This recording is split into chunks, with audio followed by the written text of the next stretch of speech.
Hello YouTube, welcome back over to Gaming House, and today I'm bringing you another lunch hour video. And in case you didn't know what a lunch hour video is, if you, for whatever reason you haven't seen my other ones, I simply pick a game and or game series to ramble on about or so, talk about things I liked, didn't like, give quick summaries and such, and talk about what I'd like to do, well not what I'd like to do, I'm not a game developer, what I'd like to see in a future game. And for this lunch hour, we are going to be talking about the Ghost Recon series. Ghost Recon series has been going on for a while. If you want to check out some gameplay and all that of GRAW 2, which is Ghost Recon Advanced Warfighter 2, which is probably arguably one of the more popular ones, where it definitely got a lot of light and all that shown on it. Go ahead, click on the channel, and there's a bunch of videos there. I won't leave an annotation anywhere because there's way too many fucking videos I did of it. Now, the Ghost Recon series is part of the Tom Clancy universe, which includes Splinter Cell and Rainbow Six, and a couple other ones that are like kind of one-shots, like Hawks and then War.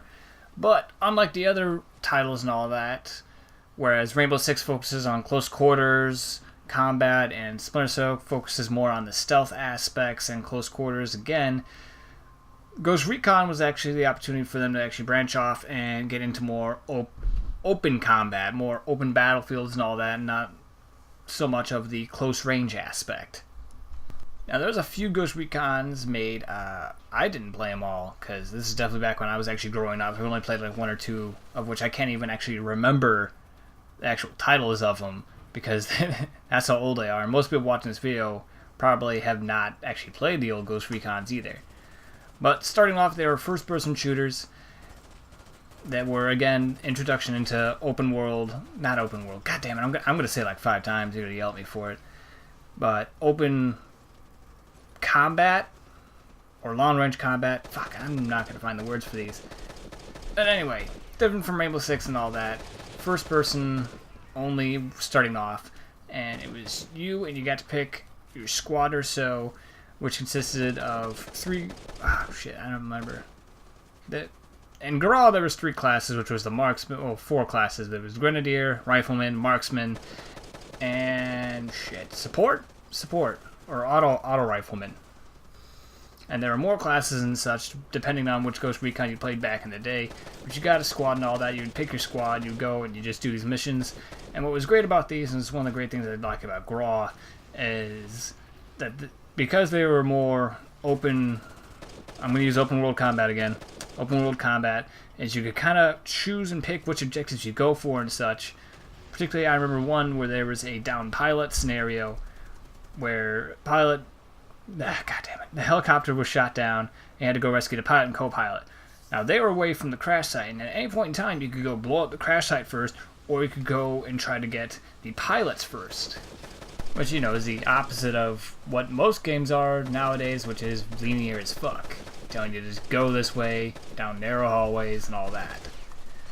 Now, another aspect about the squads was when you picked people and all that, they could actually get injured and killed, and then you couldn't use them anymore. At least in the older ones, where they'd give you like a lot of people and GRAW and all that. I haven't played the actual single player in a while, so I don't remember if that's true or they just become disabled for a little while.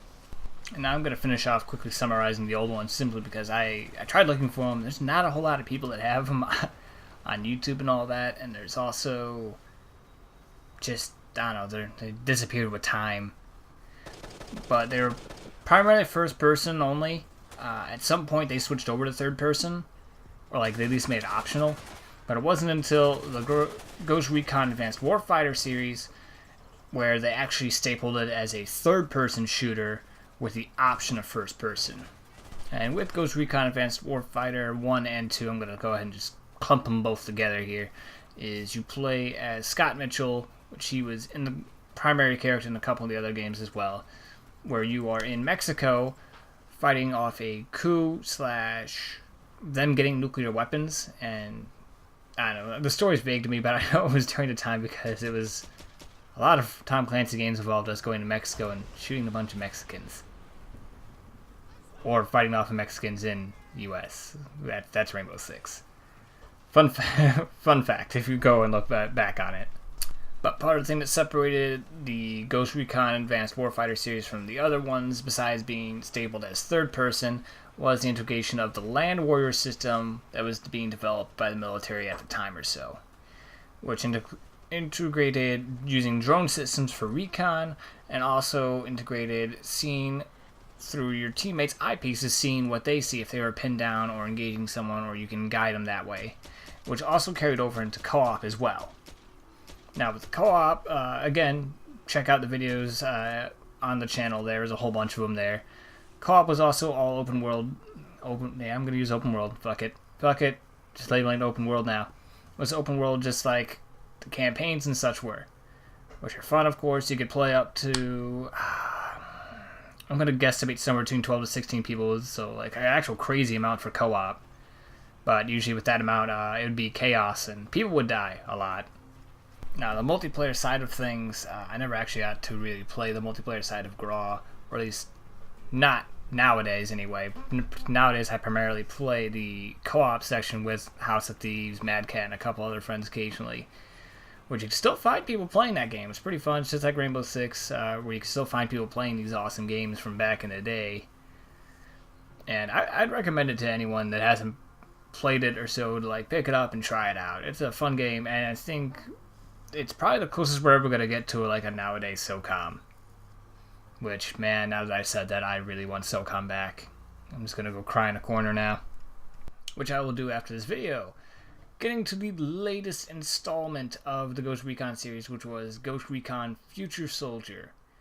Now, this one was interesting in the fact that back in the 2010, 2011, somewhere around there, one of those E3s where they first showed it off, and it was going to be like this super advanced, futuristic kind of thing. But this was back when people were still etchy about... Well, in fact, no. Nowadays, people still are fucking etchy about the going into the future, warfare, and all that. But back then, it was this super futuristic stuff they were showing off, and no one really liked it, surprisingly. I liked it, but apparently an overwhelming majority did not.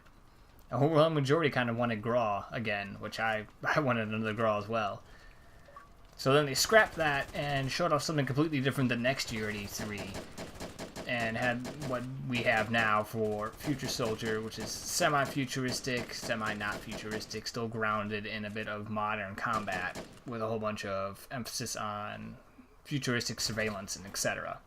Now, Future Soldier unfortunately wasn't as well received as prior titles, and in particular because of the thing I just mentioned like a minute or so ago, which is people wanted another GRAW, and really wanted this to be another GRAW. But unfortunately, despite Ubisoft and everyone saying, no, this is not GRAW, this is its own game, it's different and all that, well, people still went in with the mentality that they wanted another GRAW and all that, so they didn't quite like this one as much as the other ones, and that's pretty fair to say. I mean, I want another GRAW too, compared to Future Soldier, but we'll get into that right about now. So Future Soldier, as per the name, takes place some point in the future, where we have drone technology and augmented reality integrated into the Land Warrior system. And we are fighting, well actually no, first off a ghost team gets killed while tracking down nukes in Nicaragua.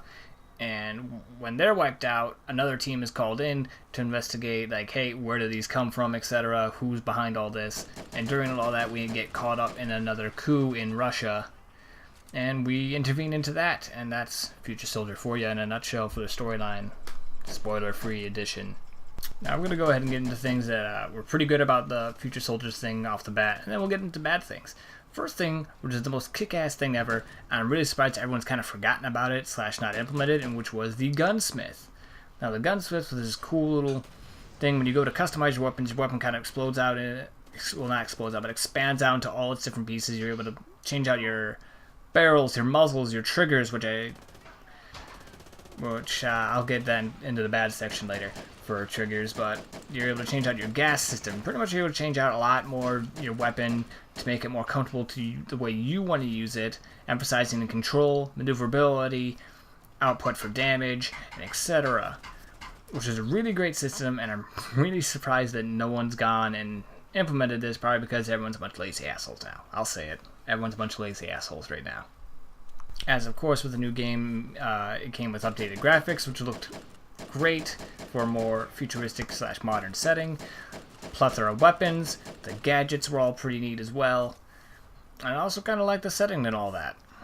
Now, I'm jumping into the bad stuff now. I know it seems like I didn't list off like a whole lot of good things, but it's because the features were so cool and all that that I can't really like describe it without actually showing it, which I might have had a clip of Gunsmith going up right there and all that. But now getting to the bad things, which were kind of a huge downfall of the game. Definitely in my opinion at least. And of course, it wasn't like Raw. With the campaign, it was co-op and all that. Unfortunately, the campaign was very linear compared to the previous Ghost Recons, where they funneled you into a lot of hallways and all that, areas you couldn't get into, objectives that you just keep working your way towards, checkpoint, alright, next area, checkpoint, next area, then etc. Definite deviation of the previous ones. And as with most modern games, this one went with a health regen system, as opposed to all the previous Ghost Recons, where there was no health regen. You would get injured, you would get hurt. In Advanced Warfighter, you could at least not be insta-killed all the entire time, but you could be down and then pick back up, but of course there's no way to regain your health. And then this game went with the regen system, which I was not a fan of because it breaks away from that tactical exposure.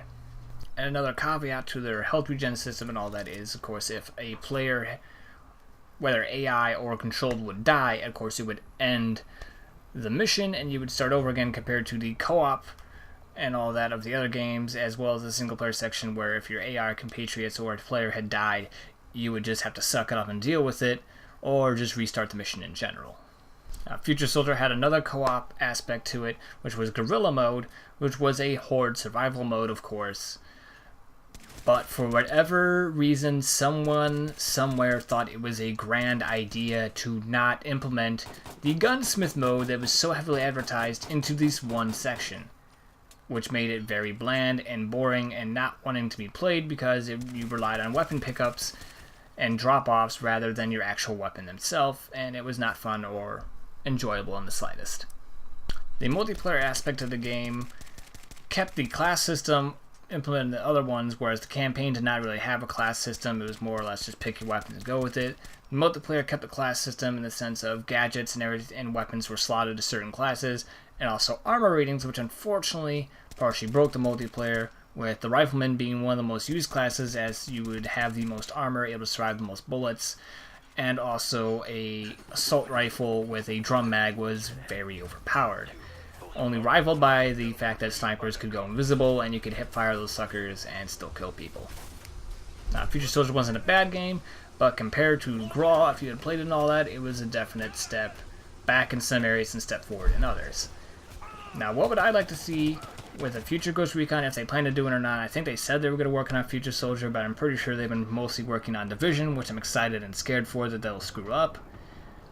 But what I'd like to see in a future Ghost Recon edition, iteration, not edition, is going back to its roots and no health regen and all that. The entire campaign can be co-op and all that. Give us missions similar to Graw and all that, with an open world combat scenario. Let us tackle objectives how we see fit and all that. And oh, backtracking real quick, because I forgot to mention this because this was fucking irritating as hell, was a downfall in the Gunsmith for Future Soldier was most of the missions, I'm pretty sure like all but like 2 or so missions, involved no alert scenarios. You were not allowed the enemy to be alerted, which required silenced weapons. So even though they gave you the option pick up a silenced weapon or so, usually generally before this area, or they'll give you a warning like, hey, if you begin this mission, it's going to be harder without a suppressed weapon, but it's like, hey, I'm glad you could give me this guns mode, customize weapon however you want, just make sure you bring a suppressor.